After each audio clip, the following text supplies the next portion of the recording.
you. This will possibly be a four-part live. I'm going to do the Chrisleys first. They're not in the title, but I want to get them out of the way because there's some new drama circulating with the Chrisleys. Many of you may know of them from being on reality TV. But before I get into all the topics of the hour, let me give you some updates here in my region and around the country. Thank you for joining me. A man has pled guilty in the fatal Magnolia Avenue drag racing crash. This took place here in Knoxville, Tennessee, where I live. He and another female were drag racing their Chargers down Magnolia Avenue. And sadly, elderly gentleman, African-American gentleman, was killed in that crash because their cars, both cars, crashed out of control, naturally, driving, drag racing, and the elderly man died in a van. Also, we had children in the van.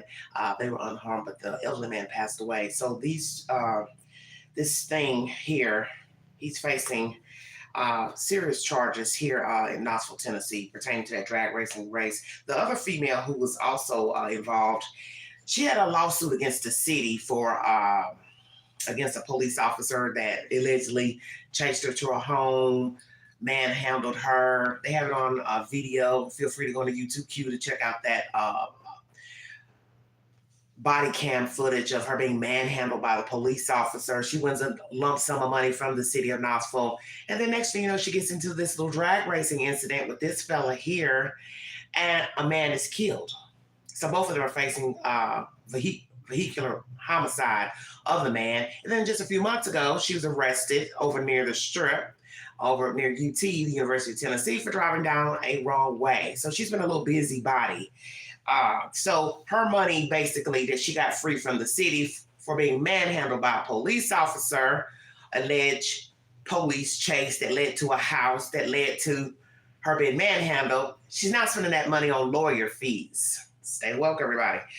All right, let's get a little information on this male who will be facing at least 3 to 15 years in penitentiary for this drag racing race on Magnolia. 22-year-old Knoxville man pleaded guilty Wednesday to taking part in a fatal Magnolia Avenue drag racing crash. Treshawn Glass entered what's called a blind plea, meaning there's no recommended punishment term between him and the Knox County prosecutors. On June 28th, after both sides have a chance to make their case before Knox County Criminal Court Judge Steve Sword, the judge will decide on what he thinks is the appropriate punishment. I don't know much about a blind plea, never heard of it. So where I read, he's facing at least 3 to 15 years, it says here. He's pled guilty to a vehicular homicide, drag racing, public roadway. Oops, sorry about that. Hold on one second, get a little more information here. Just a waste of life. You've already killed somebody from this incident. He's facing charges of drag racing and other crimes. Don't know what those are. Probably endangering the public. The range of the punishment, as I said, 3 to 15 years. Glass and co-defendant Trinity Clark, 23, raced their Dodge Chargers in January of 2023 until they crashed, authorities allege. Michael Williams, 65, who was driving with his 2 young grandchildren, was struck and killed. Clark, who is free on bond, is waiting trial. Her next court date is May 9th. Trinity Clark. Okay, in February, Sword took away her driving privileges following an incident February 14th. And that's the incident where she was driving down the wrong way. Now, I don't know if she'd been drinking or what. Probably over there hanging, trying to have some fun over there at UT, hanging with the young people. But what you should be doing is trying to sit your ass down somewhere and be still. But you can't do that. You drag racing last year, kill a man, destruction of property, because one of the cars did crash into a house. So all these things you've done, you and your little homeboy, and you still can't get it right a year later by driving down a wrong way because you don't give a fuck. That's what she's telling the world. I don't care about myself and I don't care about other people. Exactly what she's saying to the world. All right, let's see. So we have a Treshawn Glass, black male, and a Trinity Clark, 23. And he killed a man by the name of Michael Williams, 65. And once again, she'll be going to court on May 9th. her license, her driving privileges have been removed allegedly from an incident February 14th. A University of Tennessee police officer stopped her for driving the wrong way in a white Nissan on a one-way street near the University of Tennessee campus. Records show her driver license also has been suspended in September. So imagine your license was suspended in September. That would have been 2023. And then in February, you're going down the wrong way and you get your driving privileges taken away altogether by the judge. Let's see how cute we look. How pretty we look. That's a picture of Miss Trinity Clark, 23 years of age. Got to go to court here shortly. You see she was frowning in that picture? Hell, I guess I'd be frowning too. Got a whole lot of problems. So basically that lump sum of money you got from the city, as I said, you spent it on the Charger that you crashed. Then you probably went and bought this Nissan. And I wonder how much money she has left over from the lawsuit. I'm just curious. Okay. Go Trinity, it's your birthday. Now, Angela, that wasn't nice. Hello, everybody in the chat. Thank you for joining me. 10 viewing, not many people viewing today. Lord have mercy, get the queen all dolled up. For nothing. All right, let's get on to the next order of business. I thought they had a picture of him up here, but I don't see it. 1 second, let me see if I can pull a picture of him up. Well, okay, here's a picture. It won't blow up. I opened that article, but it doesn't show a picture of Trayshawn Glass.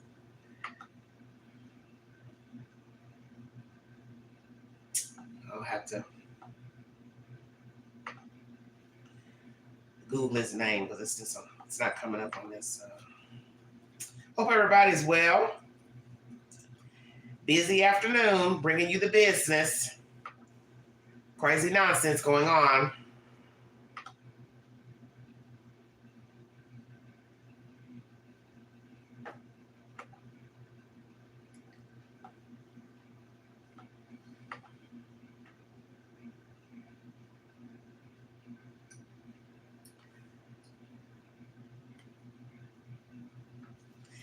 Can't get a picture any bigger. Sorry about that. This is a picture.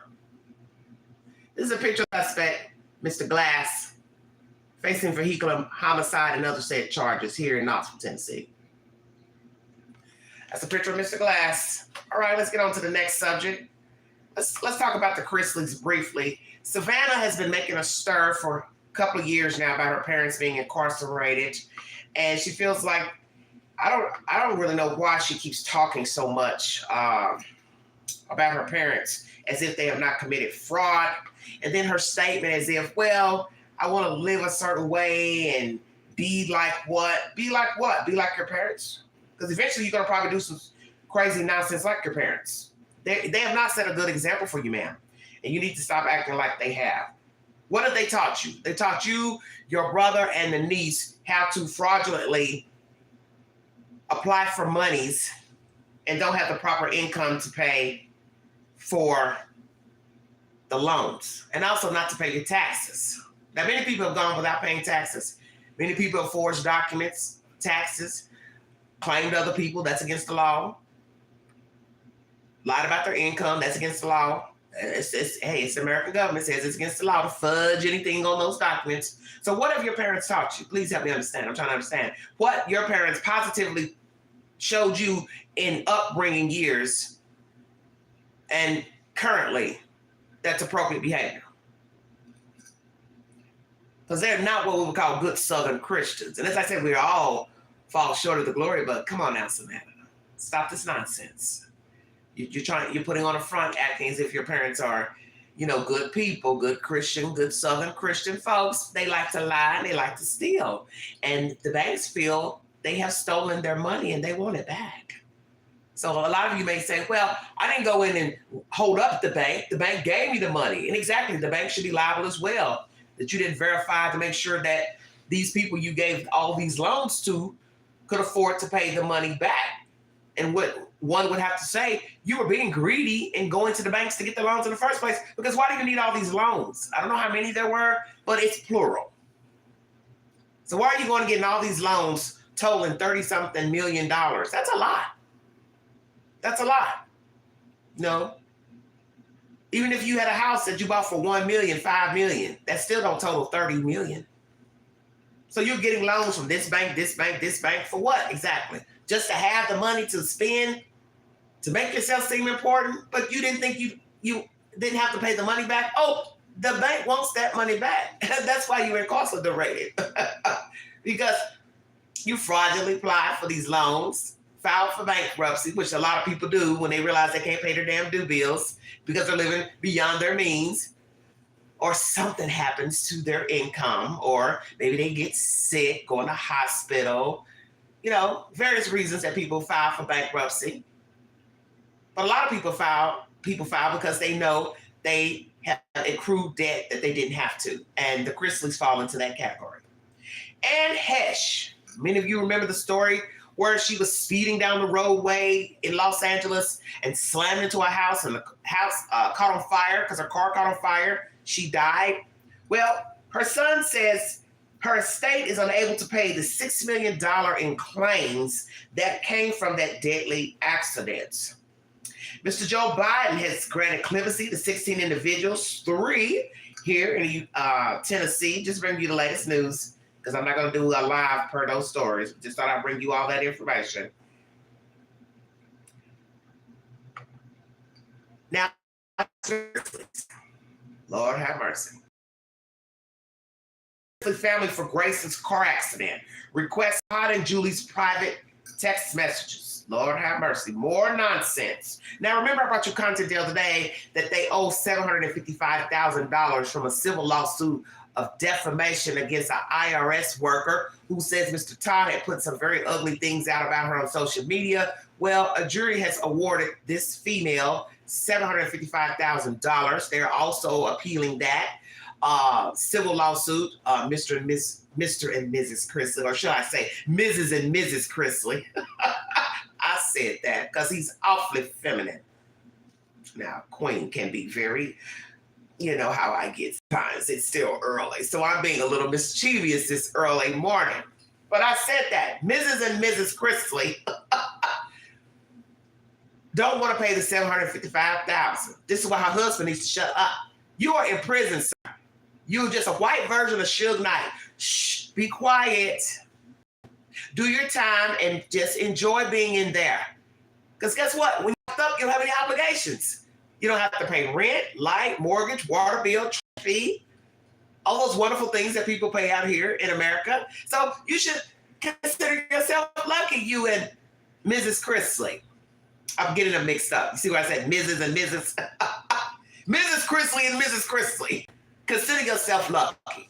Anywho, there was an accident where their son was in an accident a few years ago, given a nice big boy truck, and he rammed into the back.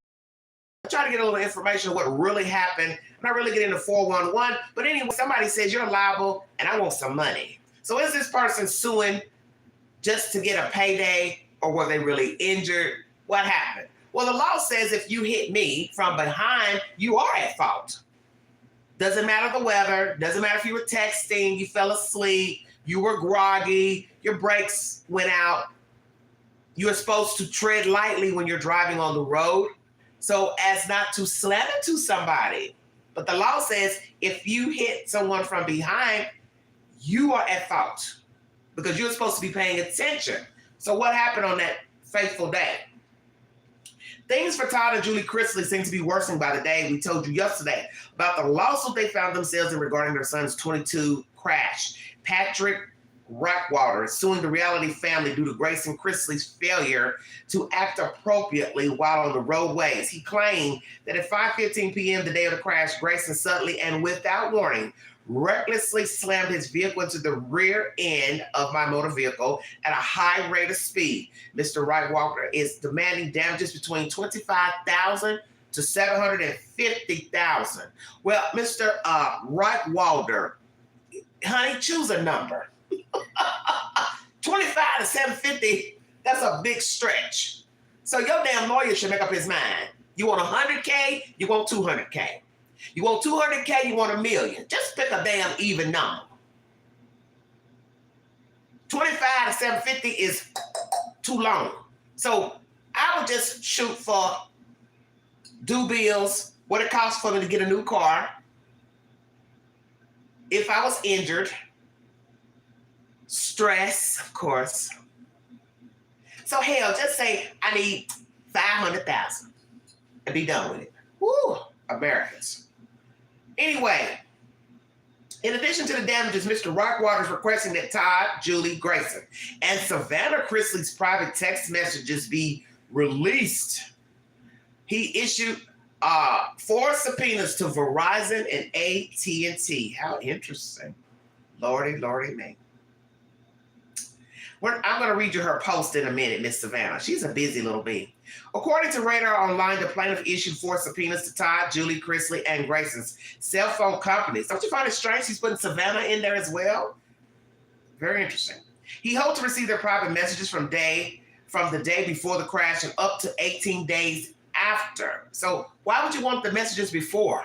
I don't think he planned to crash into the back of somebody, so I don't understand why you need the text messages before. It's very strange. The now in prison reality TV stars responded to the claim, calling it unreasonable, oppressive, and a clear effort to harass them. Their lawyers called it a fishing expedition. Rockwater responded, adding that his requests were more than reasonable. He said the defendants' overall argument that their messages could reveal sensitive information related to their legal case is weak, and he still demanded the contents. He also noted that Todd and Savannah arrived on the scene of the crash after Grayson called him. After all of that, the parties finally agreed to meet in the middle.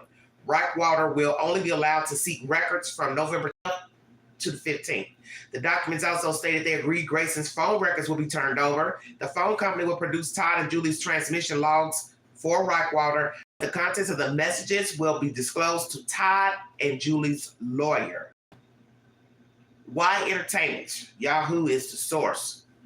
Let's read Savannah's statement pertaining to all this nonsense. Now, mind you, the Sun went on to tell people on social media and different podcasts or whatever, I was okay. My parents were making a big deal. They act like I died. Well, y'all probably wish somebody was dead right about now. With all these lawsuits, $755,000 is an IRS worker. God knows who else gonna jump out of a clown car wanting some money. You owe the banks money. You paid your due bill for the back taxes after the fact when you got your guilty verdict, and I guess you want the judge to lower your sentence. Since you paid that money, I ain't never heard of such. You get found guilty. I want y'all to follow what I'm saying. You say the IRS worker lied. She's in cahoots with the district attorney. The district attorney made up stuff about what you owed. Yet you did owe money. And yet you want the judge to now give you a new trial because the people lied on you, you say, about what you actually owe. But who you owe are 2 separate entities. You owe some banks over here. You owe the IRS over here. Then you've got wire fraud, this and that, giving the grand jury false documents. Those are called crimes. And yet you feel like after your guilty verdict, you decide to write a check to pay the back taxes. And then the judge is supposed to say, well, okay, I'll give you another trial. Somebody lied on you. You didn't owe this amount of money. So I'm going to try to knock off some time, even though you did owe the money originally when you went to trial. Help us understand. Now, I get it. You want the time reduced because allegedly the state fabricated, and the IRS allegedly fabricated what you actually owed in taxes. So you want a new trial to reduce your sentence, I guess. But you act like you still don't owe the damn banks over here money and fraudulently took that damn money. and you did owe taxes. Whether the number is not accurate, you still never paid the government.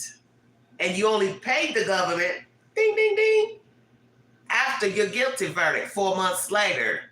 So people are going to say, well, damn, if you had the money 4 months later after being convicted, why the fuck you didn't pay your money when you were free? Savannah, you got an explanation for that? Ty, Julie, you got an answer for that? Of course you don't. This is what Savannah had to say, everybody. Prison Diaries Part 3 on the podcast this week. My heart breaks for my parents, but let me tell ya, I'm so unbelievably honored to have their love as an example of what I strive to have in life. A love that never fades and holds strong in the midst of adversity. Thank you for showing me that love isn't always perfect. It isn't a fairy tale or a storybook, and it doesn't always come easy.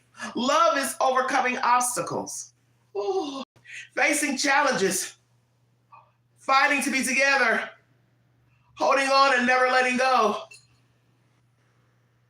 It is a short word, easy to spell, difficult to define, and impossible to live without. Love is work, but most of all, love is realizing that every hour, every minute, and every second was worth it because you did it together. I can't wait to watch my parents' reunification, hopefully sooner than later. Crying emoji, heart. Heifer, your ass needs to go get a job at Warner Brothers or Paramount. I think you should take up writing, Savannah, Chrisley, because that bullshit you just wrote is just what it is. It's bullshit. Love? What in the hell do your parents know about love? This is what you call love? Pretending that your parents did not commit fraud against banks and the IRS. That's love to you. This is the role model, plural, that you are striving to be like. They're showing you love. They're dependent on you, heifer, because they're incarcerated. Did you hear what I said? They're dependent on you because they are incarcerated. So they need your help. They need somebody to rally for them on the outside for their foolishness. Instead of them just doing their time and paying whatever monies they can pay back to the government and the banks, no, they don't want to do that. They want to rack up more legal fees and make this a circus when they could just do their time and shut the fuck up. And here you are on the outside, crazy and delusional, trying to take care of your brother who I think is legally grown, and that niece of yours. You need to have your head checked. I'm tired of hearing your mouth. See, I knew something was wrong with you when you hooked up with that man whose wife tried to kill him. I said, what the hell is this woman doing reaching out to that man? For what? Oh, I'm sorry to hear about what happened to you. Oh, call me anytime if you need a friend. Hell, we all need friends. But I don't know if I want to get wrapped up with some man whose wife is trying to kill him. I think I would hold off. What you say?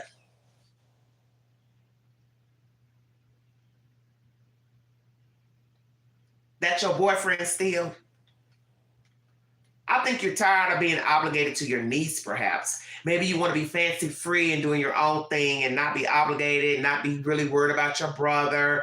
I think he's legally grown, if I'm not mistaken. If not, he should be turning 18. So he needs to get himself together, go to college, get an education, work like everybody else. You need to focus on bettering yourself, and you also need to see a therapist because there's something fucking wrong with you. To keep talking about your parents, you act as if these two have been convicted of homicide. This is where I'm utterly confused. Your parents willingly went to banks to get money they could not afford to pay back, filed for bankruptcy, also did not pay taxes 3 different years, and yet you are sitting up here acting as if your parents haven't done anything. And then you put this stupid bullshit up to IG or whatever, crying and moaning about love and what they teaching you and all this stuff, lady, you need to get a grip. And if this is the message you want to put out to the universe, that you love your parents and you rallying for them, that is your choice. You want to continue to love your parents, that's your choice. But don't act like they haven't done anything.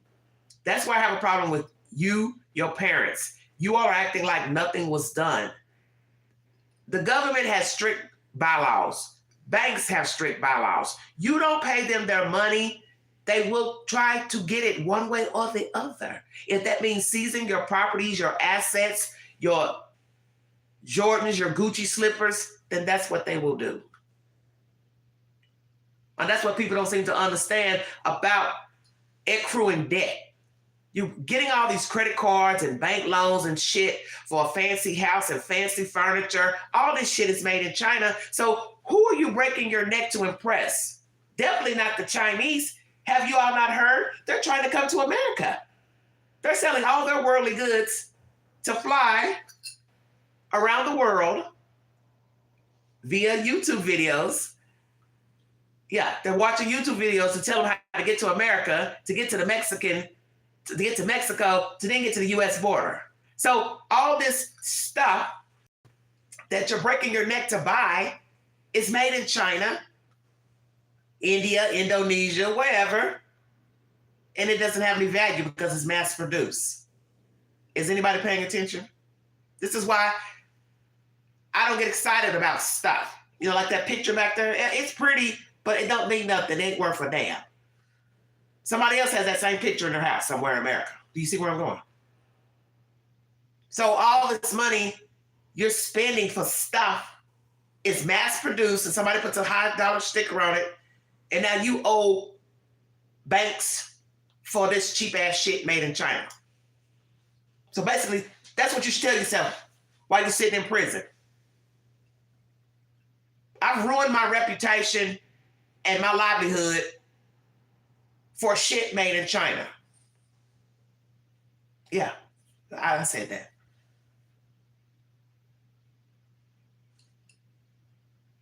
Oh, I forgot. That's right. Louis Vuitton is made in Paris.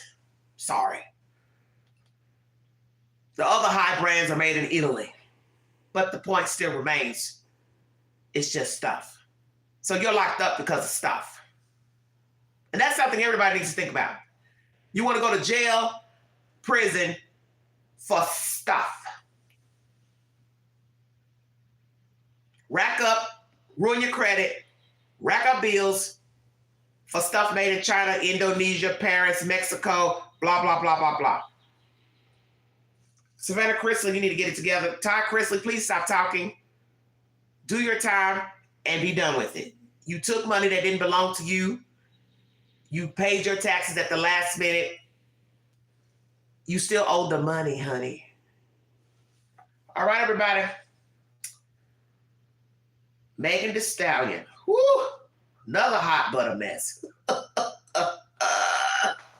Shut your mouth. Everybody's busy. Everybody's busy.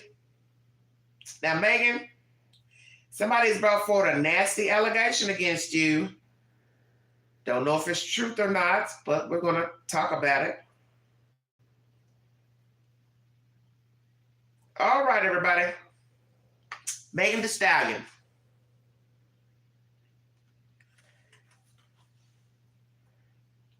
Photographer alleges he was forced to watch Megan Thee Stallion have sex and was unfairly fired. Oh, I said D and not these. I'm so sorry. A photographer who worked for Megan Thee Stallion said in a lawsuit filed Tuesday that he was forced to watch her have sex, was unfairly fired soon after, and was abused as her employee. In the suit filed in Los Angeles Superior Court, Emilio Garcia said that after a night in 2022, Ibiza, Spain, he was in an SUV with the hip-hop star when she began having sex with another woman right next to him. He was unable to get out of the moving car and would have been in the middle of nowhere in a foreign country, even if he was able. Garcia was embarrassed, mortified, and offended throughout the whole ordeal. Wow. According to the lawsuit, Alex Spiro, Megan's lawyer, said she would fight the lawsuit in court. This is an employment claim for money with no sexual harassment claim filed with salacious accusations to attempt to embarrass her, Spiro said. The next day, Megan told Garcia never to discuss what he saw and berated and fat-shamed him, the lawsuit said. The complaint also said Garcia, who had already considered quitting because he was overworked and underpaid in a hostile work environment, aggravated by Megan's possessiveness and abusiveness, was misclassified as an independent contractor, but treated as an exclusive employee. Very interesting. Misclassified as an independent contractor, but treated as an exclusive employee. I don't know what the hell that means. Garcia raised those issues in a conversation with Megan, was fired the following day after 4 years of working for her, the suit said. He was since filed a job discrimination with the California Civil Rights Department. So when did he file the civil rights discrimination? Years ago? Because I haven't heard anything about this, so I'm curious. The lawsuit, first reported by NBC News, names as defendants Megan, whose legal name is Megan Pete, her company's Megan Thee Stallion Entertainment and Hot Girl Touring, and her label Rock Nation. A defense response is yet to be filed. There was no immediate response to email seeking comment from a representative of Rock Nation. Garcia is seeking financial damages to be determined at trial, alleging he has suffered severely, both emotionally and physically, abuse of his treatment on the job, the firing, and have to witness the scene in the SUV. Megan, 29, was previously involved in major legal trouble and underwent a torrent of online abuse as the victim of a shooting by rapper Tory Lanez, who a jury found guilty when he fired at her feet on a street in Hollywood Hills 2020. She testified at the trial where jurors convicted Lanez of 3 felonies and a judge sentenced him to 10 years in prison. And I thought that was a terrible situation between she and he. Many people felt like she shouldn't have said anything, talked, but the point is you were shot. So it's kind of hard to tell a person, hey, don't say who shot you in your feet. Come on now. Already a major rising artist at the time of the shooting, Megan has since become one of hip-hop's biggest stars. She won a Grammy for Best New Artist in 2021, and she had #1 singles with Savage, featuring Beyonce and as a guest on Cardi B's WAP. Well. Let's read some of the comments. Despite whether he's lying or telling the truth, seeing all these comments excusing sexual assault against men is just plain sad and disheartening. Unknown commenter says, if a guy had sex next to a woman, she would get paid and called a victim immediately. No one cares about guys and their SHIT. That's why men have a higher rate of suicide. Everyone is quick to dismiss and call names. So Megan Thee Stallion had this personal photographer who claims he didn't make money, treated horribly, fat-shamed, sat in an SUV while she's having sex with another woman while they were in Spain, discussed it with her, she fired him, and now he has this lawsuit against her. How do you all feel about the lawsuit, the claims from Mr. Garcia against Megan? Megan, is it true that you were having sexual relations with a woman inside of an SUV and he was an eyewitness, he was beside you, he couldn't get out? And why would you do that? I don't know if it's truth or not, but I'd like to know why would you want this man to be a witness to you making out with a woman? I don't understand. If it was a guy doing it with a female and the cameraman was in the car, whatever, it still would be the same to me. I don't understand this voyeuristic attitude that people have. Wanting to be seen having sex, sexual relations. We know that there are people who like to be out in public having sex in the park, on the deck, woo. That's your damn business. I wouldn't go along with it because I don't feel like public display of that type of nature is a good idea.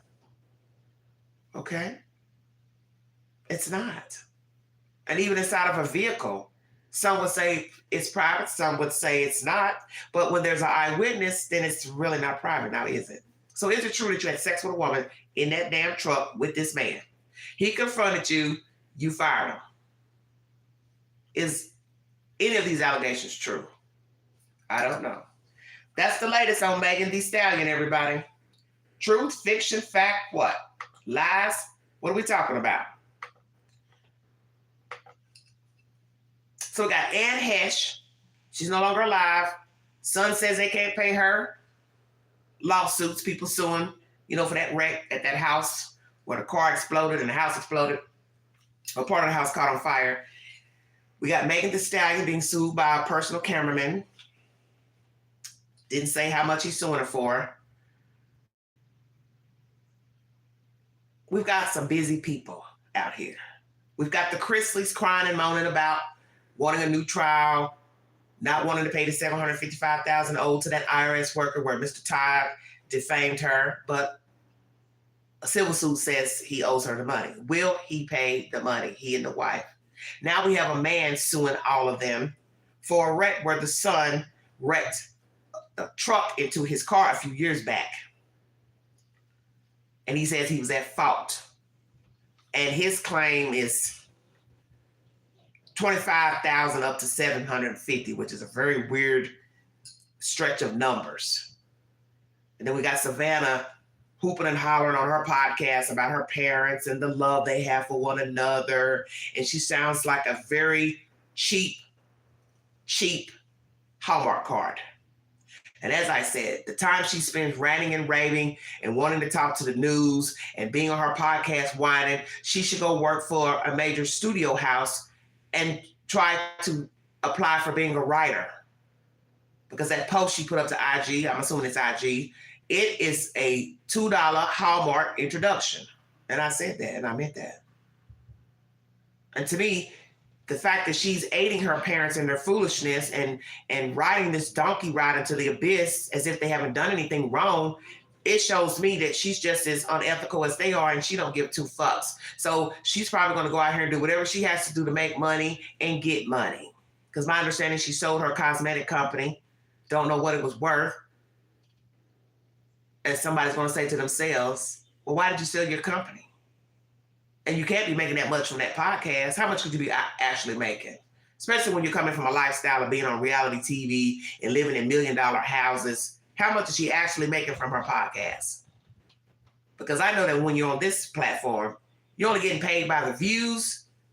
And if you're promoting products and Cash App donations, PayPal donations, so on and so forth. And I'm not saying you can't make a lot of money on YouTube, but people have to watch the damn videos for one. Ding, ding, ding. And or donate to the channel. Ding, ding, ding. So how much is this heifer making? Because I'm tired of hearing her crying.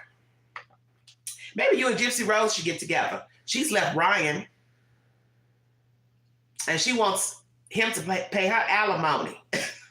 And they ain't been together but 3 months. So Savannah, Chrisley, maybe you should call Gypsy Rose Blanchard. You two can get together and bump y'all heads together and come up with a fucking hustle. Because both of you heifers are making me sick. I'm sick of hearing about Gypsy Rose, and I am definitely sick of hearing about you and your parents. So I wish your father would stop talking. I wish you would stop talking because nobody cares. Nobody gives two fucks. All right. P. Diddy. Woo! Lord Jesus. More nonsense. More nonsense, everybody. His drug mule has decided to plead guilty in court to possession of narcotics. Now, how's this going to work? An associate of Sean Diddy Combs, who's accused of being a mule for the music mogul's drugs and guns, was formally arraigned in Miami-Dade County courtroom on Wednesday. So now it's guns too. Well, okay. According to records, Miami-Dade state attorneys officially filed a cocaine possession charge against 25-year-old Brendan Paul, but dropped the possession of controlled substance charge. So let's see. Cocaine possession, but dropped the possession of controlled substance charge. Oh, God. Despite Paul not being physically present, his attorney, Brian Bieber, entered a not guilty plea on his behalf. So, Brendan, why didn't you show up to court? I'm curious. Well, why not? Why did you not go? Where is he? Is he in Florida still? Or is he on the East Coast living with mommy and daddy? I don't know. Paul was arrested March 25th after being taken into custody by Miami Opa-locka Executive Airport for carrying cocaine and marijuana-laced candy. Miami-Dade police said in an arrest affidavit. Paul, who played basketball for Syracuse in 2019, bonded out March 26th. And as I told you all in that last commentary pertaining to P. Diddy and this fool, that was one of Queen's favorite school back in the day when she was a young puppy. I wanted to attend Syracuse. It's a very prestigious school. And once I read this article, I was just, I was like, damn, you play for Syracuse? So what I have to ask myself, how do you go from playing for Syracuse to running drugs for P. Diddy? I'll let that sit right there.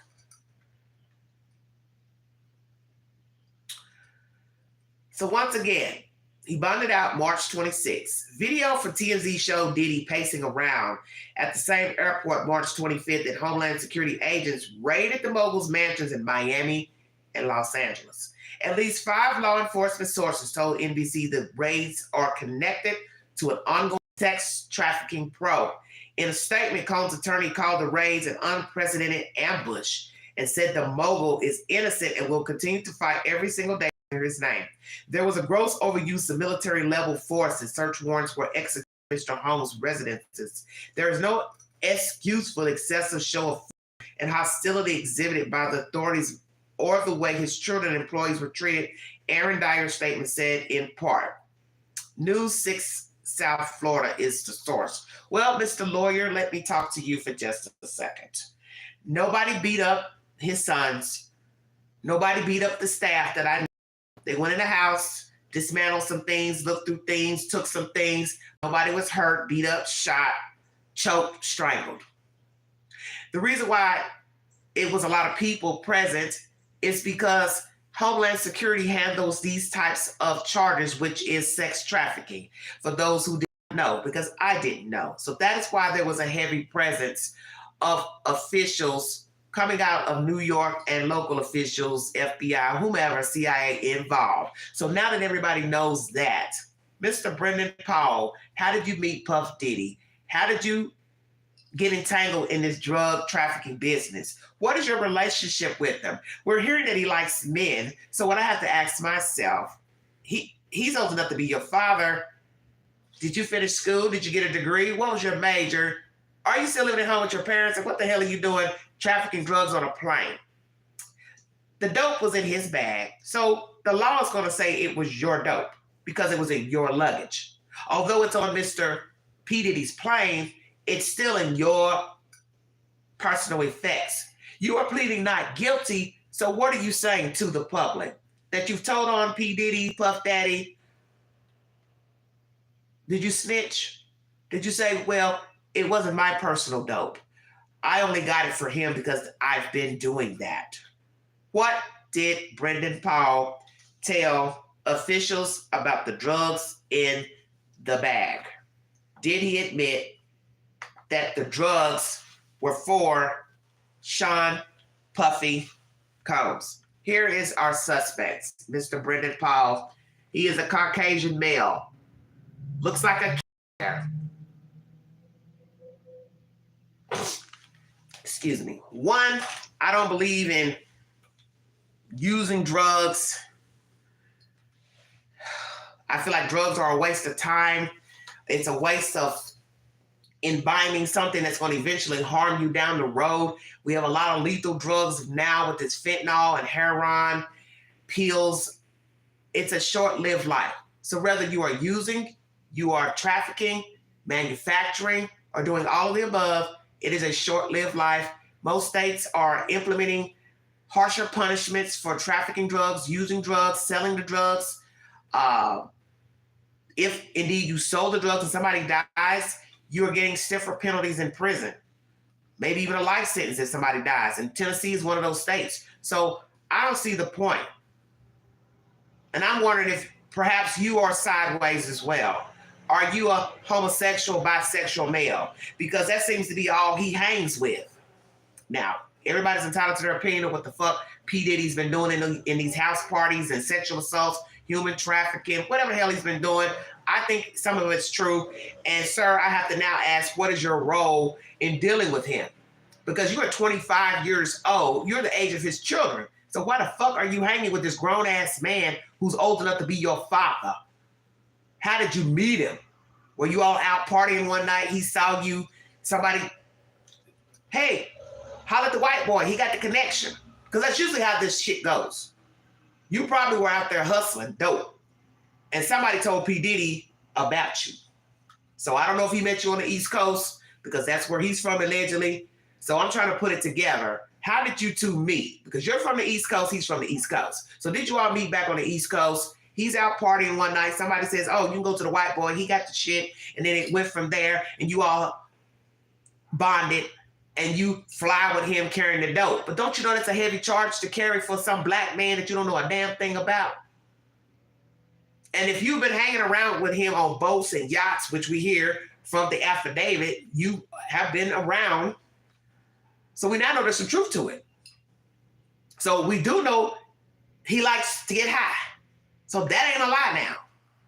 So no matter the allegations that everybody's bringing out about Puff Diddy, we do know he likes to snort cocaine. So he's either snorting it, shooting it up, whichsoever. Because there's no need to have you on the plane with the dope. And then he's talking about, oh yeah, I travel once a month. I go away with my family and I don't do phones and this. Well, you taking the cocaine? So that's a part of the leisure trip. No phones, no computers, no iPads, but a little bit of white girl. This is that to me. You're a 25-year-old man. You've gone to one of the most prestigious schools in the United States, and this is what you would do with your spare time? See, to me, this makes no sense. And like I say, everybody makes mistakes. Everybody can get caught up in some foolishness in their lifetime, especially young people, because they are easily coerced, listening to other people, family members. But you don't have to be doing this right here. I'm trying to understand what happened in college. Do you have a degree? If not, what happened? How many years did you go to school? How many years did you play basketball? How are you going from playing basketball for Syracuse to being 25, running dope with Sean P. Diddy, Puff Daddy, whoever? Help the queen understand what is your problem, honey? You need to get it together, because let me tell you, you want to go down for carrying this dope. Hopefully it was just a little bit. But the fact that it's a private plane, ain't no telling how much dope it was, because that's what his mind would think. Well, I got a private plane. Nobody knows the dope's on the plane, so I can bring how much I want. Hell, I could bring half a brick. Who's going to know? Well, might want to talk to Lil Wayne about that. Somebody told on his ass that there was a weapon on a plane, because people snitch, people talk. Just like this BS about rappers doing the video and somebody called and say, oh, they got guns. You got to think. And you're 25, you're not using your head. I don't know if you're just green or you just want to be in the in crowd, but to me, getting high on dope is not the in crowd. And a lot of people think, hanging with dope dealers is the in crowd. It's the in crowd only at the moment when you're walking free. But it ain't the in crowd when somebody catches a charge and somebody needs money on the books and ain't nobody want to be bothered. All your assets are seized. Your friends, shoo, fly away. Ain't nobody thinking about your ass when you locked up. And I don't care if you're a kingpin or you a gangbanger or whatever, or you just somebody selling dope. People remove themselves. And then they go on and ride the coattail of somebody else. So perhaps you're one of those people, you were green. You might have been out there dibbling, dabbling. That's how you two hooked up. But now look at you. Went into court. Oh, excuse me. Your lawyer went to court and now not guilty. How you gonna plead not guilty? See, I don't understand. I don't understand you criminals. What y'all be thinking? The dope's in your bag and you gonna say, I'm not guilty. So what you done? You done turned on the man? And we know he likes to threaten people. He's another version of Suge Knight. So, and you might want to look over your shoulder if you done told on him. Because he will surely try to find somebody to do something to your ass. So you ain't got to worry about showing up to court. Because your ass might be missing for real. I'm just saying. Brendan Powell, everybody, pled not guilty in court. He didn't show up to court. His lawyer stood in for him. Has he turned on Sean Puffy Combs? That's the latest. Let's get down to some more naughty business pertaining to Sean Boy. Ooh, Jesus, I can't. Somebody else has decided to come out and talk about P. Diddy. Used to work with him. And it's not good. It's not good at all.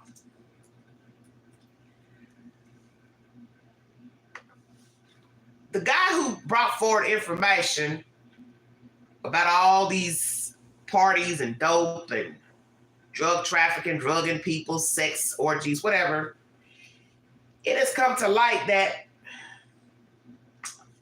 Sean has so much time he has got to respond to the affidavit.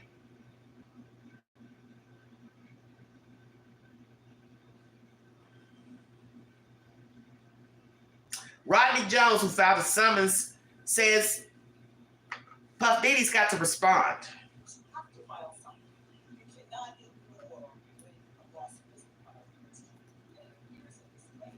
Hold on.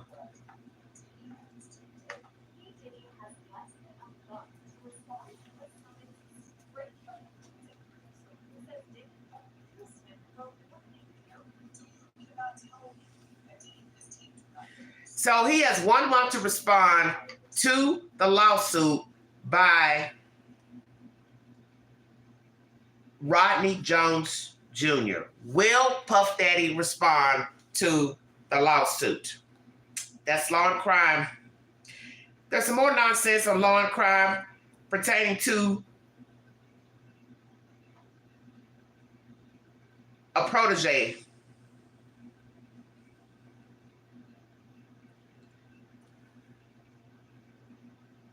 Who was brought forth information, how he was treated by him. It's a lot going on.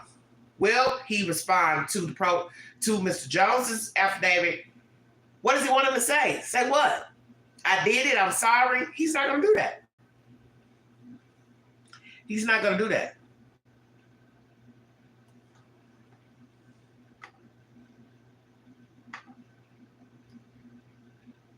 One second, everybody. I'm trying to find this nonsense. Now they're talking about his ex-girlfriend's death. Well, I don't know if he had anything to do with that.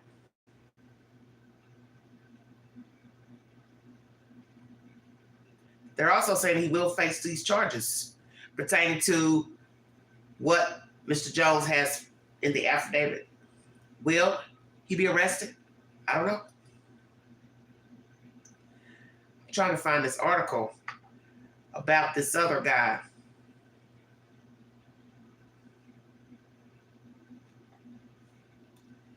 And I can't find it. Hold on a minute. I'm gonna have to type in something.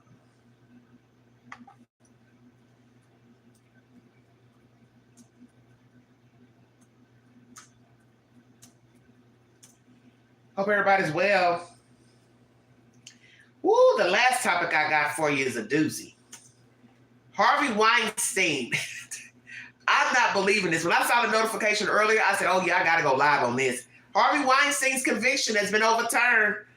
Hot off the press, everybody. Lord Jesus wept. Lord have mercy.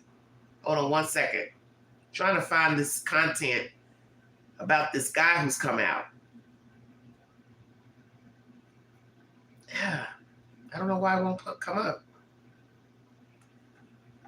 Let's see what all they have on it. There it is. Law and Crime is the source. Uploaded 17 hours ago.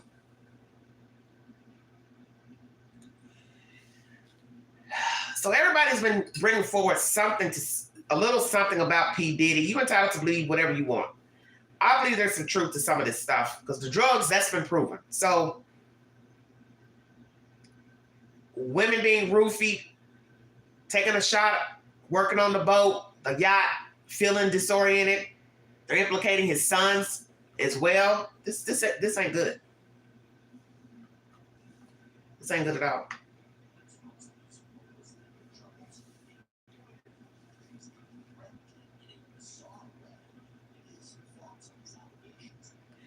I can't bring this up for some reason.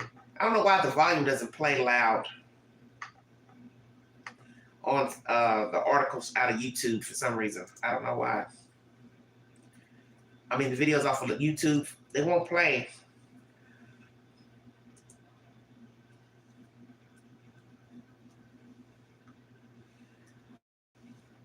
I can't get the volume to play loud enough. Hey, everybody. What'd you say? I don't think he will this time. What are you talking about? You don't think what? Yeah, I can't get the volume up loud like I want. Well, this person is claiming that he was threatened by Sean Combs.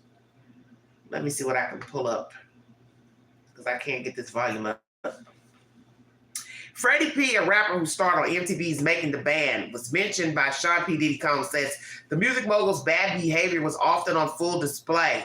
Law and Crime's Jesse Weaver analyzed Freddie P's recent comments about Combs and the abuse and trafficking allegations against him, as well as what he had to say about other high-level industry executives accused of misconduct. So we got the drug mule who went to court yesterday, pleading not guilty for having the cocaine on the private plane. Now we got this Freddie P rapper stating how he was treated and the things he witnessed while being around Sean Combs. Let me see if I can pull something else up on this Freddie P. Jesus Christ.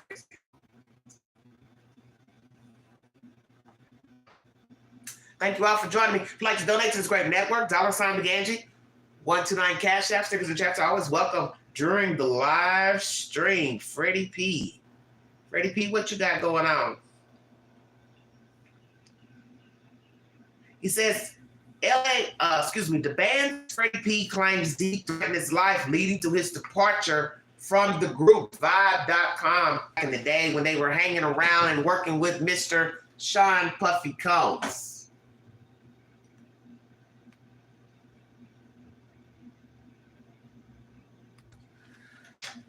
All right, more nonsense. Freddie P, formerly of Making the Band,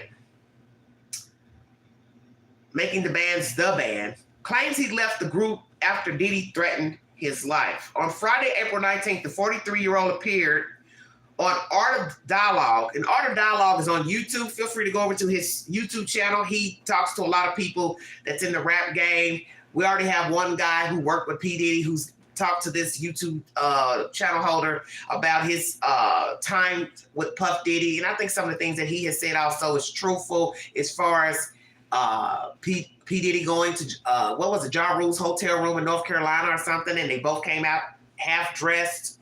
That's an assertion that he's brought forward on the Art of Dialogue. And now we have Mr. Freddie P talking to this same YouTuber. One day I was waking up and I was in a mood, Freddie began. I'm in the studio, I'm snapping or whatever. I didn't even want to be effed with. You know, when you're around a bunch of goofies and you are street Nigga, sometimes you don't want to be around those nerds. So I'm in that BITCH, I guess, mode. I'm just frustrated with a lot of SHIT going on. He revealed that he and Diddy got into a situation, Freddie shared. We in front of everybody. Nigga, like, man, what you think about it or something? He was like, Nigga, I'll buy every house on your block. Shut every light off in that BITCH. And every time you come out that BITCH, you'll get popped. When he tell you some SAT like that, you go to picture him purchasing every house. You're going to picture every light going off. And that SHIT silenced me. So what was the connotation of this conversation? I don't really understand. The incident led to Freddie's departure and thoughts of him offing Diddy. Wow, that's deep. I was trying to take his ass out, explained the Miami native. Me and my dog, God rest his soul, We had a G-Wagon and he had his little tutus. I had a little pistol on me or whatever. I had the Mac or whatever, and we were waiting for his PUSSYASS to come out. So come out of where? Where were you all waiting on? I'm curious. This ain't the first instance of Freddie speaking out against his former boss. Back in 2022, he revealed that Diddy was the cause of his suicidal ideations. Good Lord, this is bad. Like this NIGGA Puffy is the main motherfucking reason why I hate effing life, dog. People don't even understand. Like, I don't even give a F. I've never been to a point where I thought of suicide my whole life. Never. I mean, I'm a gangster, Freddie expressed on Instagram. Wow, this is deep. He continued, I don't even know how I started thinking like that. I done had it all and fell to the bottom. How do you come back from that when you battling a giant? It ain't got nothing to do with your skill no more, because your skill is 90% better than an NIGGA that's out there right now, and the world knows it. Making the band Rant from 2000 until 2009, until Diddy reigned. He founded the band, Danity Kane, Day 26, and Donnie Klein. The first group that stemmed from the series was O-Town under the guidance of Lou Pearlman. This is bad. The fact that a black man, young black man, felt this way towards somebody and they're trying to, come up, make some money, do it the right way, it's sad to me. And even if he was white, I just say black man because it's just a black man talking. It's disturbing that anybody would force you to feel like you want to off yourself, which we know that you are in control of you. How you feel about you is up to you. But people can push you to think all kind of crazy stuff. They can piss you off. You start battling other stuff you got going on. And then next thing you know, you are thinking some crazy shit like killing yourself or offing somebody or offing them. And that's probably what would have happened had he really popped off. He wouldn't have killed himself. He would have killed Puff Daddy. This is why you have to know the lane you're in. And when you're dealing with a person who has an ego the size of New York, the Big Apple, this is what you get. So don't you see it's a pattern with people? In my video today, I'm talking about people with fucking astronomical egos. Puff Diddy, Harvey Weinstein, Todd Chrisley, Julie Chrisley. These are people who have a problem. They have a problem with authority. They have a problem with their identity. And a lot of these people are bullies. They are insecure. That's why they're bullying people. Most people know what a bully is and what a bully does. A bully bullies because he or she is insecure. So in order for them to gain some status, gain some self-confidence, it's just reverse psychology. Well, let me go out here and put my foot on this person's neck. Let me go out here and berate this person. Let me go out here and threaten this person. Let me go out here and pull a weapon. Let me show them I'm the head knocker. So this is a head knocker's dream. To get attention, to get validation. And if that means by threatening people, hurting people, coercing other people, it's all R. Kelly, P. Diddy, Weinstein, Epsteinism.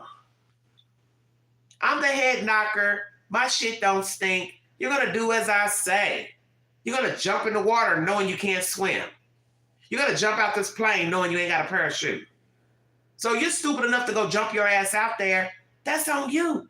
Because at some point, we as people have to stick up for ourselves. We have to tell people, I don't like the way you're treating me. I don't like the way you're talking to me. Hey, you owe me money. Hey, I did this for you. Hey, this ain't what I agreed on.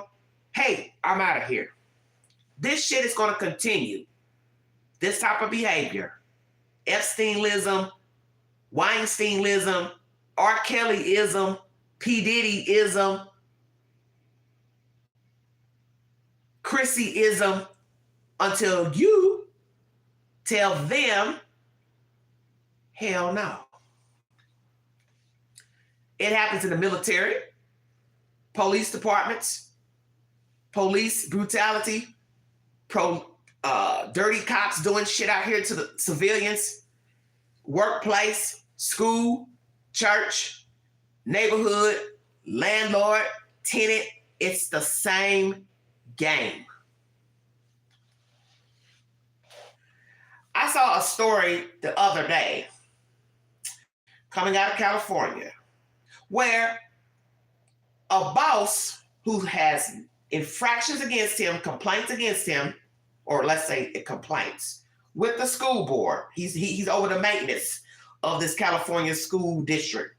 He took a desk and put it on top of a fucking building to make a joke and make a mockery out of the guy who is his employee. Well, they have removed him in the position of authority as a supervisor, but I got a feeling he still works for the school district. Well, the cat's out of the bag now, and now everybody in that little area knows he took that desk and had somebody put it up there. And then somebody who said that works in the district, this is a waste of resources. You putting that fucking desk up there to make a mockery out of this man. Now this man, he's all distressed and having heart problems and feeling sick and anxieties. Hell yeah, I get a lawyer and I sue too. Why not? Because that's embarrassing, it's humiliating.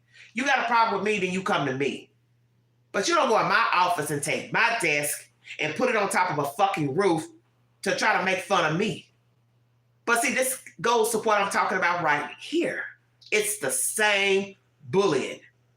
So people are bullies everywhere. Whether they are P. Diddy, Weinstein, Epstein, you see what? It doesn't matter. Sexual talk, groping, fat shaming. We get that with the Lizzo. She's a big old girl. So somebody would look at her and say, who the hell are you fat shaming? Most of the girls under you are smaller than you. So what's your problem? You chose them. You chose the dancers, but now you got a problem with them. Oh, they're not working out. You don't like their attitude. She seems sad. Well, allegedly she's sad because she don't like the way you're talking to her. So obviously she's coming in. She ain't doing what you want her to do. So see, the girl should have took Lizzo to the side and said, I need to have a talk with you privately. And told her how she felt. Hey, don't embarrass me in front of other people. You got something you want to say to me, you say it directly, say it in private. If it's not constructive criticism, now I want to hear it, or you need to just let me go. Well, they're suing her. Sued her or whatever. And I think she settled that. But see, that's the whole point. That's another thing, too, about these lawsuits. You've been accused of something and you denying it, but then yet you settling. So why you settling? So let's go to Puff Diddy. Is he going to settle? Because he says he ain't settling no more lawsuits. But you settled with Cassie. Because you knew Cassie had the bang. That's why you settled with her. She got receipts on your ass. So you said, oh, hell no. I'm not about to let her get out here and start telling all the stuff I had her doing. Hell to the no. Let me go on and pay her. Okay, so guess what? Here comes Mr. Rodney. He's just piggybacking off of whatever Cassie done said. Probably some truth to some of it. You don't want to pay him. You know why you don't want to pay him? Because you'll be paying a whole lot of other people. Because I'm sure everybody got a story on Puff Daddy. Whether he's gay, bisexual, transsexual, new sexual, old sexual, somebody got a story about that punk. And that punk don't want it out. I said it. That's on you. That's why you should keep your wee-wee in your pants. Stop filming people. That's a crime in some states, sir. To be filmed without a person's knowledge, to be recorded without a person's knowledge is against the law. Putting cameras in private places such as restrooms, one, it's disgusting, and it's a crime. And I also saw an article about that. People filming folks in Walmart. They caught a guy recently, Target. He's bending down, putting the phone on the ground, looking under the girl's skirt. She's squatting on the ground. He's behind her. She don't see him. He got his phone laying on the ground, and somebody's sitting here filming him just like this. And he's looking at the person with the camera, looking at him while he's filming her. I thought, what kind of world are we in? Are we this sick that we go in Target and Walmart to film women under their skirts? Men, this is what you're about? You're this horny, jacked up, sadist, that you're putting cameras under girls' skirts, dresses? But that's the point. We are living in a sadistic world. Just like this Soto case with this little girl found dead down in Florida. I watched Court TV last night. It's disturbing to know she's in a household with a sadist. They've got all these dates of him sexually assaulting her. You know why they have the dates? Because obviously he had the data in his phone. Because when they were running the dates on the screen, I said, my God, how do they have the dates of him sexually assaulting her? And I thought, oh my God, when you take a picture, when you film on your phone, there's a date. There's a date, time, location. It's in your memories, in your Google. This is what you're doing with your time. Touching a child, raping a child, filming you do it to a child, and they got the whole itinerary, law officials. All these people are the same. That's what you need to know about what's going on out here. That all these people are the same. It's not even about money. We think it's about money because they're famous. But as you see in this case with the Soto girl, that guy ain't hitting no shit down there. He ain't his mama, I believe she's involved too. They're all the same. They're disgusting sadists. So whether you're the Stephen dude, P. Diddy, Weinstein, Epstein, R. Kelly, the guy at McDonald's, the supervisor at McDonald's, the shift lead, it's all the same. They're all disgusting bobbleheads who need to be put down. You see in the state of Idaho, death by firing squad. That's a cruel way to go. Get shot up by multiple guns. Maybe not. Electric chair, maybe not. Needle to the arm, oh, it's a horrible way to die. They don't immediately die. Well, maybe you should think about the things you're doing out here. You wouldn't be getting a needle to the arm, getting gassed, electric chair, all the ways that they have unalived human beings for their heinous murders. This has got to stop. This baiting people, bullying people, berating people, fat shaming people, racist rants, all of that, all this stuff is barbaric, but these people are sick, and that's what you need to understand. You have a lot of sick, demented people walking around. Even if they're not touching people, groping people, they have nasty tongues, they're rude, they're obnoxious, they're always mad, complaining, bitching about something, wanting to put their hands on people. You have just a lot of sadist people walking around, and you need to be very careful because all these people I've mentioned in this live stream are still breathing it. How about that? Will Puff Diddy respond to Mr. Jones's affidavit? Will he respond to what this Freddie P has to say about how he treated him when he was working with him a long time ago? This man has come forth to say he was wanting to kill himself and also put his hands on Mr. P. Diddy physically, pop his ass. And I want to know why P. Diddy was saying all this stuff about buying up all these houses on the block. See, he was just trying to prove, I got it going on. I got the money. I can buy everybody in sight. That's what a lot of rich people say. I can buy you. I can buy your house, your mama house. I can do this. I can do that. Well, what is Puff Diddy doing now at 50-something years old? Sitting around wondering the day that somebody going to come put handcuffs on his ass. Will the District of New York bring forward an indictment against Sean Puffy Combs? Number one. Will there be an indictment? Who else is going to come out and spin a story about their negative dealings with Sean? Are the allegations true in the affidavit by Mr. Rodney Jones Jr.? And what the fuck is wrong with this Brendan Paul boy? 25 years of age, getting on an airplane with dope, and now he's pled not guilty in court yesterday in Miami, via his attorney, of course. Where is Brendan Paul? Will he show up to the next court appearance? And has he told on Sean that he's been running dope for him, selling him dope, bringing dope? Has he told on Puff Daddy? Last Subject matter, Harvey Weinstein. Lord have mercy. I never thought I would hear the day that there will be a chance for this fat boy to get out of prison. Well, that day has come. God bless America. Thank you all so much for joining me. This is the last topic of the hour. Hope you all are well. Harvey Weinstein's 2020 rape conviction is overturned in New York. Lord have mercy. R. Kelly might get a chance. Hot damn. Here we go, everybody. Woo! It's some smoke in the city.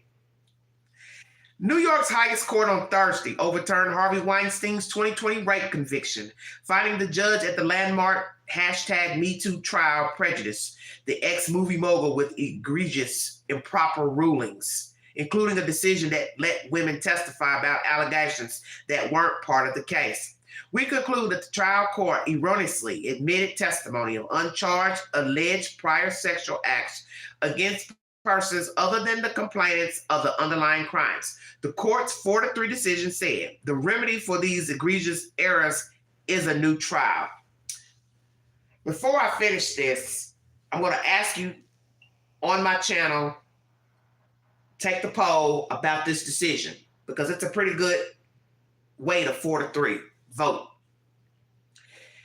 A lot of times in court, what you did in the past can't be allowed in court, which is the reason why a lot of people go free, because the jury doesn't know that you've been doing these things in your past.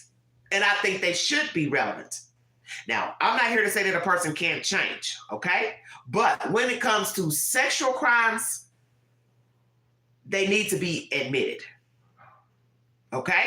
Because let's be truthful. You could go out here right now, have sold drugs, used drugs, stole stuff, and then let's say you've changed your life, and then all of a sudden the allegation comes up 10, 15 years later. One could say the same thing. Well, old habits die hard. They stole it. They did it because they stole 15 years ago. They committed fraud 15 years ago, but you may not have done it. So this is why you presumed innocent until proven guilty. That's the American law.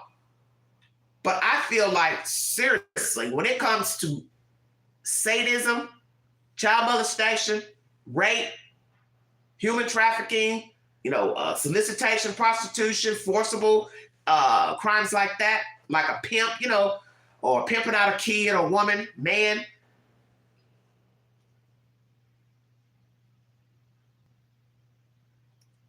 Somebody come forward and said you did that today, I'm going to possibly believe you did it. And then they tell me you did it 5 years ago, 2 months ago. I'm going to say to myself, those habits are usually hard to stop.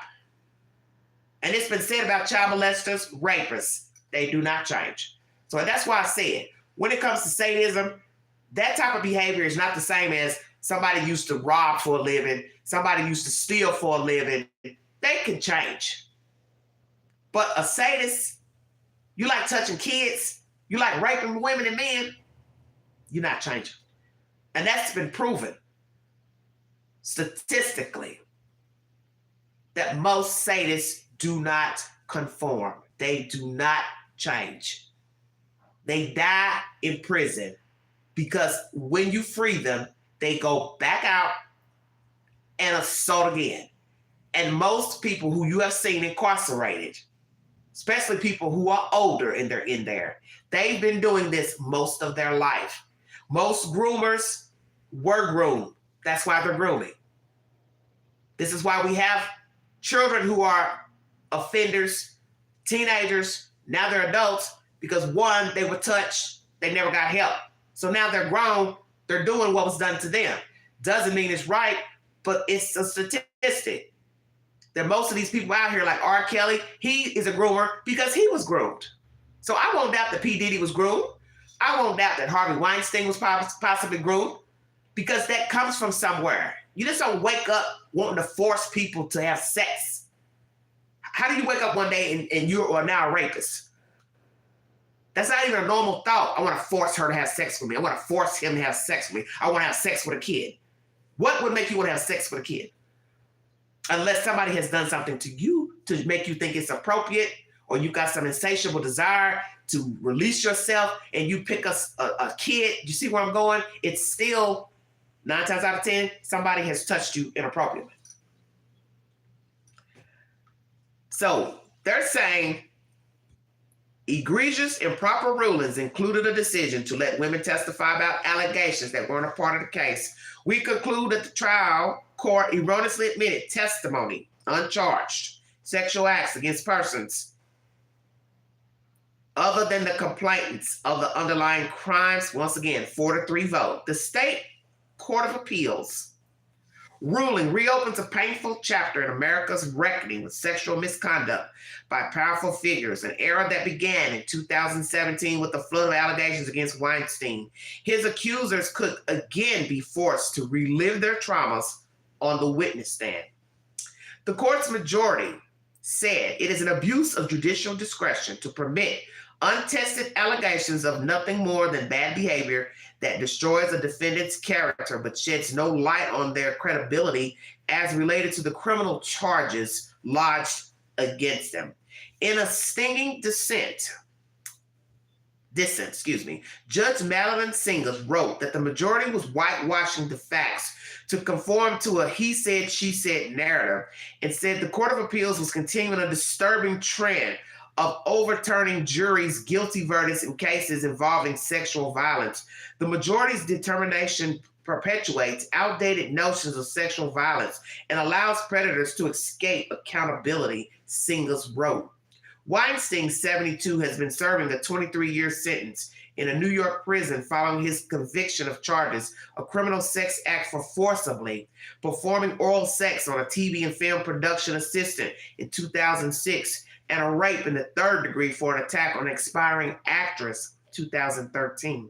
He will remain in prison because he was convicted in Los Angeles in 2022 of another rape and sentenced to 16 years in prison. Weinstein was acquitted in Los Angeles on charges involving one of the women who testified in New York. Weinstein's lawyers argued Judge James Burke's rulings in favor of the prosecution turned the trial into 100 Get Harvey. The reversal of Weinstein's conviction is the second major #MeToo setback in the last 2 years, after the U.S. Supreme Court refused to hear an appeal of a Pennsylvania court decision to throw out Bill Cosby's sexual assault conviction. Okay. Weinstein's conviction stood for more than 4 years, heralded by activists and advocates as a milestone achievement, but dissected just as quickly by his lawyers and later the Court of Appeals when it heard arguments on the matter in February. Allegations against Weinstein, the once powerful and feared studio boss behind such Oscar winners Pulp Fiction, Shakespeare in Love, ushered in the #MeToo movement. Dozens of women came forward to accuse Weinstein, including famous actresses such as Ashley Judd, Uma Thurman. His New York trial drew intense publicity, with protesters chanting "rapists" outside the courtroom. Weinstein is incarcerated in New York at the Mohawk Correctional Facility, about 100 miles northwest of Albany.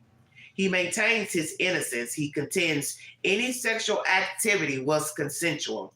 Weinstein lawyer Arthur Adela argued before the appeals court in February that Burke swayed the trial by allowing 3 women to testify about allegations that weren't part of the case and by giving prosecutors permission to confront Weinstein if he had testified about his long history of brutish behavior. Adela argued the extra testimony went beyond the normally allowable details about motive, opportunity, intent, or a common scheme or plan, and essentially put Weinstein on trial for crimes he wasn't charged with. Weinstein wanted to testify but opted not to because Burke's ruling would have meant answering questions about more than 24 alleged acts of misbehavior dating back 4 decades. They included fighting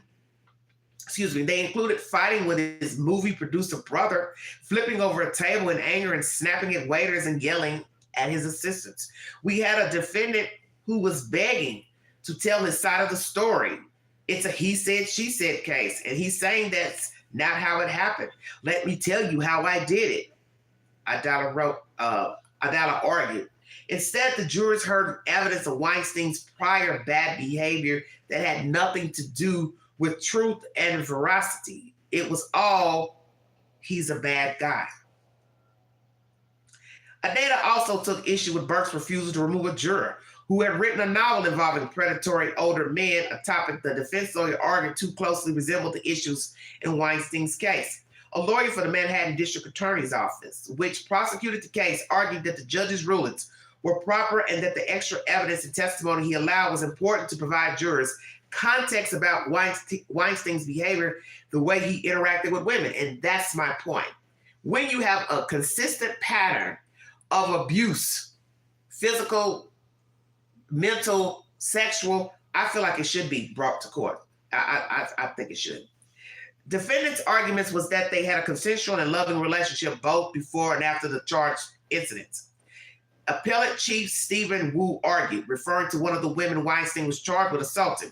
The additional testimony just rebutted that characterization completely.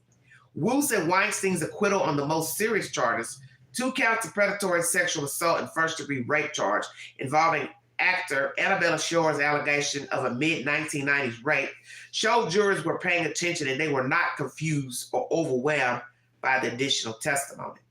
The Associated Press does not generally identify people alleging sexual assault unless they consent to be named. Shore has spoken publicly about her allegations.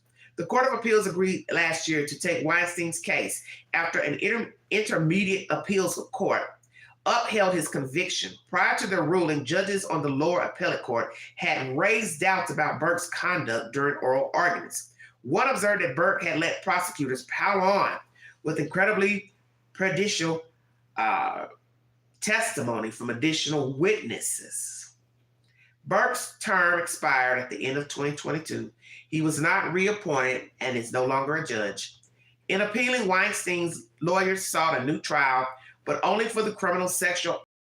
They argued the rape charge could not be retried because it involves alleged conduct outside the statute of limitations. Woo, God, that's a lot of news. So he's got charges, LA and New York. So even if the charge is thrown out of New York, you still have LA. That's a problem. Still would have to do the time. He got a 23-year sentence in New York following his conviction on charges of criminal sex act, forcibly performing oral sex on a production assistant in 2006, and a rape in the 3rd degree for an attack on aspiring actress in 2013. He will remain in prison because he was convicted in LA in 2022 on another rape and sentenced to 16 years. So even if they retry him in New York, he gets off on that charge. He still will have to do 16 years in Los Angeles. Wow, wow, wow. Thank you for joining me.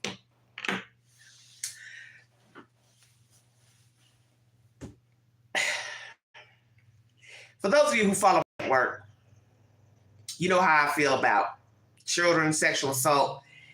There's no excuse for it.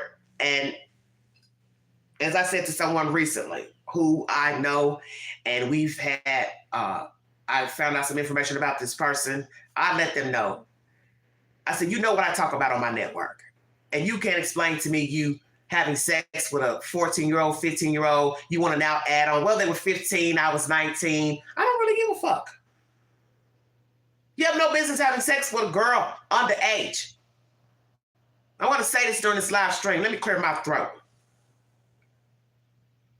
You're a grown up. When you become 18, the law of the land says you are an adult. Whether you act like an adult, think like an adult, you're an adult. You can vote, you can buy cigarettes. So therefore, you know better than to be sleeping with anybody under 18. You have graduated from high school. What do you want with somebody still in high school? Please explain that to the queen.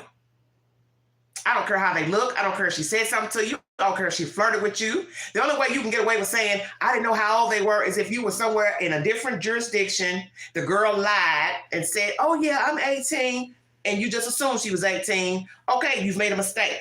But you want me to believe you in an area that's a small town, everybody knows everybody, you don't know that's an underage girl. Of course you did. That's why you let me know. Oh, she wasn't 14, she was 15. I don't give a fuck. You knew better. And see, this is how this type of behavior continues, because you make excuses. And that's what you're hearing here with Weinstein. Same bullshit. Oh, all the allegations were consensual. Also, everybody's just jumping out of a hat to say they had sex with a man who doesn't even have an average sized penis. That's why you like having oral sex. Yeah, Queen's gonna go there with you. I'm getting gritty during this live stream, and it's going on 1 o'clock in the afternoon. Mr. Weinstein, it was said in open court that you look like a woman down below. That was said in open court. You smelled, you're disgusting, and that your private parts were non-existent. This is the reason why you preferred oral sex with women, because you knew you could not perform because you didn't have anything but a itty bitty spider down there.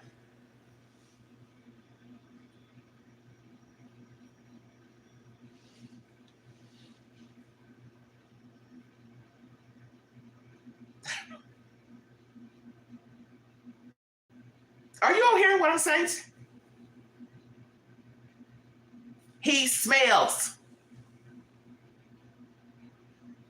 You dropped your head in court when that woman told that in open court about what you look like below your belly button. And you should be shamed. You should feel shame. And even if you had an average sized penis, nice sized penis, you still should be ashamed of yourself, thinking it's okay to force a woman to have oral sex, regular sex, anal sex. It's wrong. When she says no, that's what she means. See, I would have never met you at the hotel. Not in your room. If you say, well, I need to show you some documents, some paperwork, the script, you need to come up to my room, I would have said, no, sir, I can meet you in the lobby or the common areas in the hotel, because hotels have all types of, business rooms, meeting rooms. That's what I would have done. But I'm not going up to your room. We can meet at the Starbucks around the corner. We can meet at some cafe around the corner from the hotel. I don't need to come to your hotel. That's how that dumb girl got wrapped up in that bullshit with Mike Tyson years ago. They're going out on the town and he says, oh, I need to go back to the hotel and get my camera. Well, I don't need to go into the hotel with you to get your camera. If we're in a limousine or a car, I can wait in the car. Or hell, I can meet you to where you want me to meet you. Now, we're in the hotel, so now Mike Tyson says, well, I need you to come up to the room. See, there's your sign right there. Now we're deviating from the plan. That's what women need to pay attention to, is the deviation. You don't start over here to end up in a hotel room, end up in somebody's house or condo, or back to your house. If the plan is to go to dinner, plan to go to movies, plan to go to a game, that's where the fuck you need to be going. Mr. Weinstein, you are just a fat lump of clay. Just nasty, nasty beast. You know you cannot perform. I don't even know how you have children with that woman. She's a beautiful woman that you were married to. And I know she only married you for your money, because you are disgusting. And what was told about you in court, you are that same man. So there's no way in my mind I believe she actually cared for you. She was attracted to you. She married you for your money. Because anybody can look at her and look at how you look before going to trial and ask themselves logically, what in the hell did she see in you? Absolutely nothing but a damn big ass dollar sign. You are disgusting. I knew what time of day it was when I was reading the paperwork of you forcing these women. You always want to have oral sex with them. I knew exactly what time of day it was. I said, he can't perform. He cannot perform. Because even if the penis was to get erect, it ain't enough to do nothing with. I said, excuse my language, but I'm just telling the truth.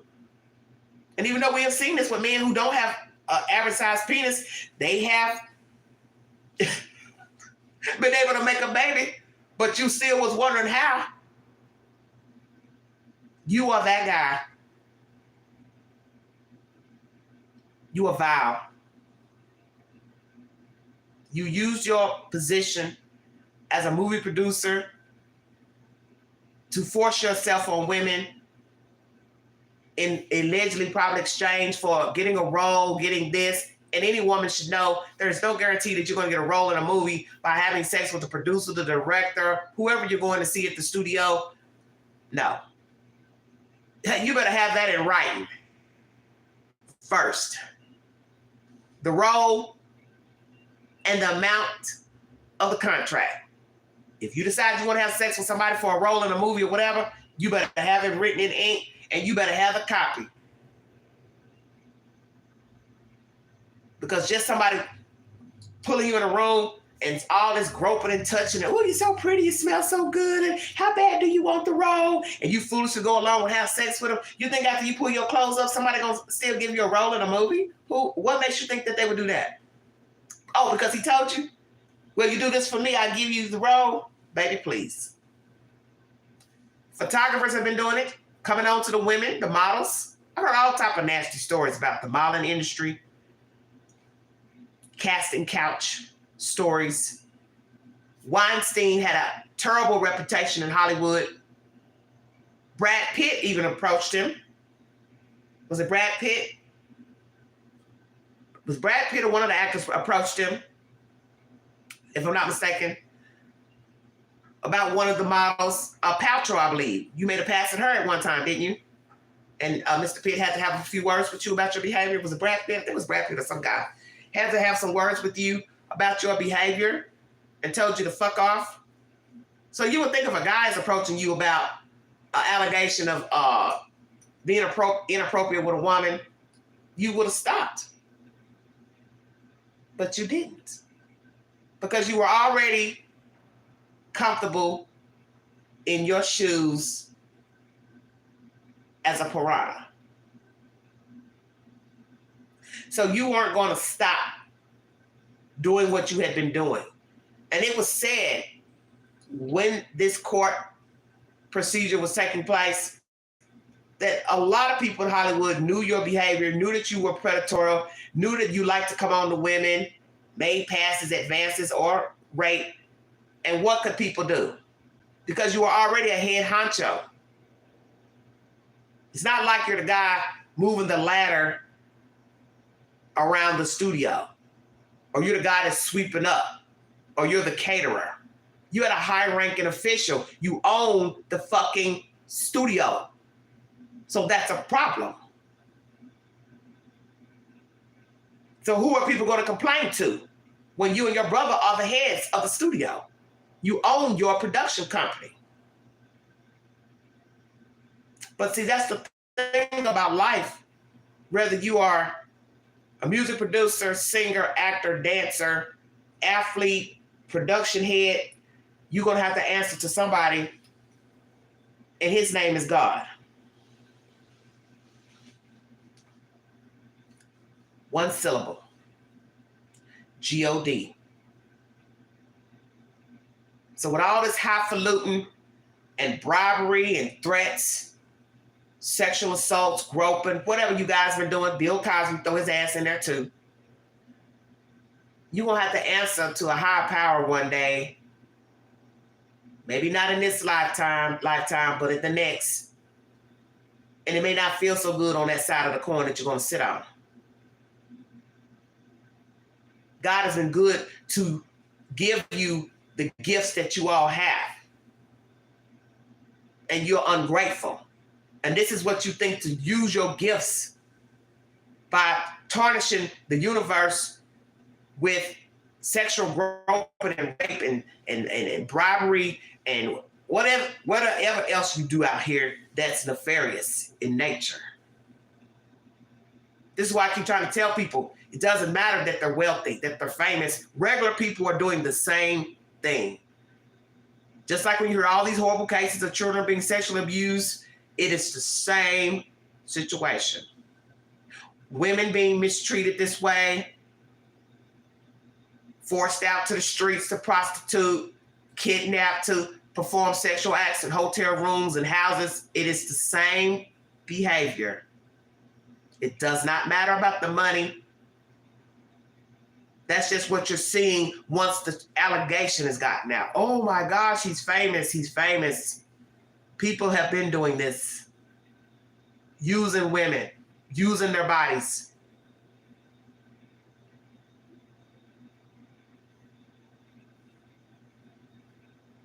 If you see something, say something. Be a part of the solution, not the problem. That's where we need to be as people. But everybody's so stuck into themselves, they don't want to do nothing about nothing. Just like all these guys has been doing this type of behavior, they had people aiding them. You saw that with Epstein, he had a right-hand woman. Weinstein probably had people doing the same for him. R. Kelly had it going on. P. Diddy had it going on. Bill Cosby, I don't know who the hell he had as his sidekick, but they're disgusting. They say rape is about control, but I still say it's about sex as well, because you can manipulate a person into doing things without it being sex involved. People manipulate it every day, and they don't have nothing to do with sex.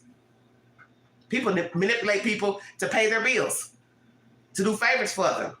There's no sex involved. It's the art of the con. So manipulation can be branded all types of ways.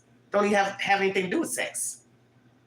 These are sexual predators, because that is what they want. Besides just saying, oh, it's about control, it's about control. Maybe.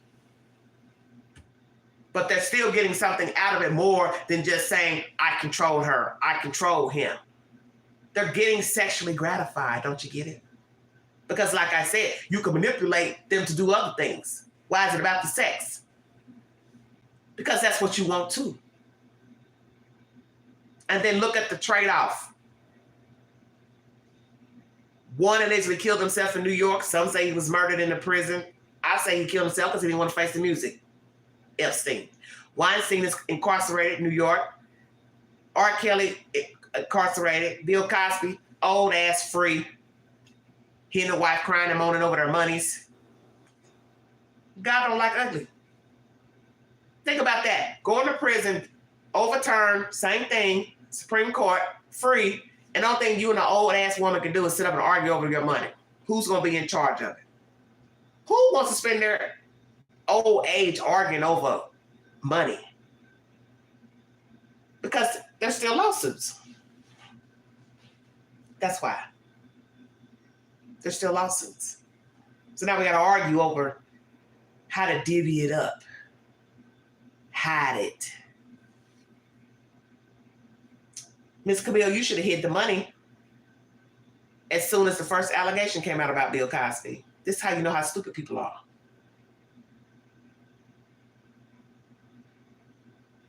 I said the same thing with the situation with O.J. Simpson when he got sued by the Browns and the Goldmans. As soon as somebody served you a paper of a civil lawsuit, you should have known then, oh, I got to hide my money. I got to hide my valuables because they're going to try to get my shit.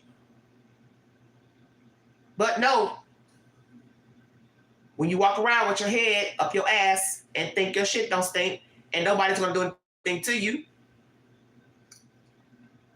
you don't think to hide your money. You don't think to hide your valuables. You don't think they're going to seize your shit in your house until they come knocking with a warrant. You got to think. And that's what's amazing about these people with all this money. They don't think that somebody could come and seize their properties, seize their money, seize their valuables as repayment on a civil lawsuit. You should be thinking about that. As soon as somebody comes with a piece of paper, you should think all this could get gone. And even though it's just monetary goods, replaceable, most people don't want it gone, especially things like personal photos, awards. But it's the payback, you see, for what you were doing out here in the street. That's your payback. The lawsuits. Will Puff Daddy respond to Rodney Jones' suit? Will he respond to this drug charge that Mr. Brendan Paul has pled not guilty? Has he turned on Puff Daddy? This Freddie P rapper, will Sean respond to his allegations that he mistreated him back in the day when he was in the band? And who else will bring forward an allegation against Puff Daddy? I've already said there was going to be somebody else. And now we got Mr. Freddie P speaking that he was mistreated. Now, it didn't say in that article that he's suing him, but he's giving us the 411 that he doesn't have respect for him, and he lost respect, and that dealing with Puff Daddy put him in a bad place of him wanting to unalive himself and also hurt P. Diddy. And by the grace of God, P. Diddy is still alive. So that's what I'm saying. He's just, to me, like R. Kelly, Weinstein, all of them. You all have been in a position where there probably been many people that wanted to unalive you. And you are fortunately still alive by the grace of God. But you need to tread very lightly, because all it takes is some crazy ass person to walk by you one day and pop your ass. And say, oh, that's for such and such, such and such and such and such. This is why it's amazing that these people are even alive to even be incarcerated from all the dirt that has been unearthed. And I think it's sad that they're all in the entertainment business. One powerhouse production company mogul, one singer, R. Kelly, P. Diddy, rapper, producer, Epstein, whatever the hell he had going on. But they all had money. Bill Cosby, actor, producer.